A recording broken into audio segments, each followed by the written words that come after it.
Benvenuti nel mio canale e benvenuti in questo nuovo video.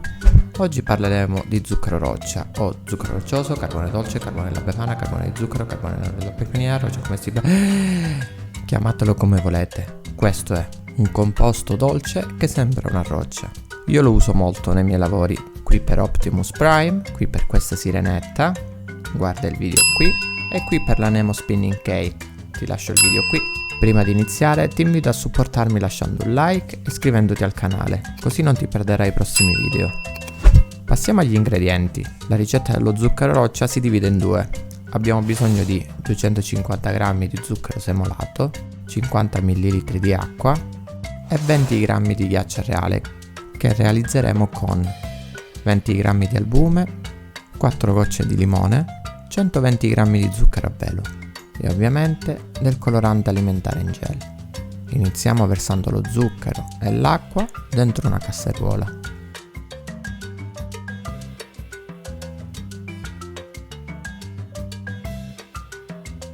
Programmiamo un fuoco basso, mescoliamo bene il composto e lasciamolo riscaldare.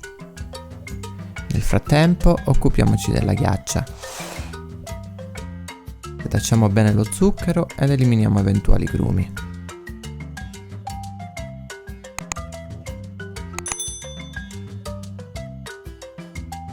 Aggiungiamo il nostro albume e le 4 gocce di limone. Mescoliamo bene il tutto. Non abbiamo bisogno di una ghiaccia particolarmente performante, ma semplicemente deve avere una buona consistenza. Aggiungiamo del colorante in gel e continuiamo a mescolare. È importante che il colore sia un po' più scuro rispetto a quello che vogliamo ottenere. Questo perché successivamente, unendo i due composti, la nostra miscela finale schiarirà un po'. Quindi aggiungo un po' di colore in più.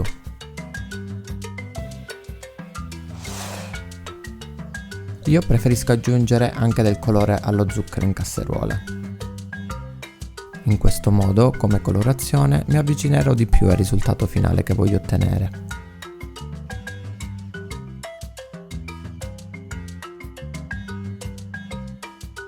Mentre lo zucchero continua a salire di temperatura, foderiamo di carta stagnola un contenitore. Mi raccomando, copritelo bene. Ci servirà per versare dentro il composto finale. A questo punto non ci resta che verificare la temperatura del nostro zucchero. A 145 gradi spegniamo la fiamma e tiriamo via la casseruola. Adesso dobbiamo essere molto rapidi.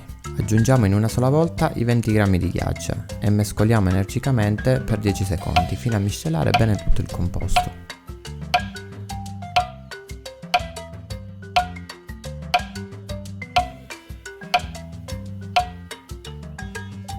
Rapidamente versiamolo dentro il nostro contenitore rivestito.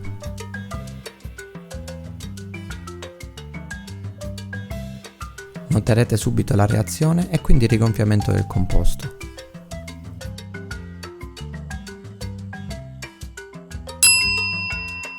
A questo punto hai il tempo di lasciare un like al video, iscriverti, lavare tutto quello che hai sporcato e finalmente lo zucchero roccia sarà pronto per essere sformato. In 20 minuti dovrebbe già essersi raffreddato.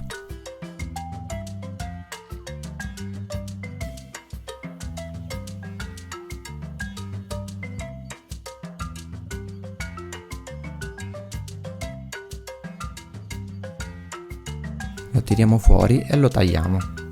Guardate che spettacolo! Sembra vera roccia o uno scoglio. Si possono apprezzare tutti i fori. Ovviamente questo zucchero può essere colorato per accentuare le zone in ombra. Personalmente utilizzo l'aerografo. In questo caso aggiungo un po' di nero e evidenzio la parte bassa. Il pezzo finito è qualcosa di magnifico. Se vi fa piacere, condividetemi i vostri lavori nei quali avete usato questa tecnica. Io vi aspetto nel prossimo video. Ciao!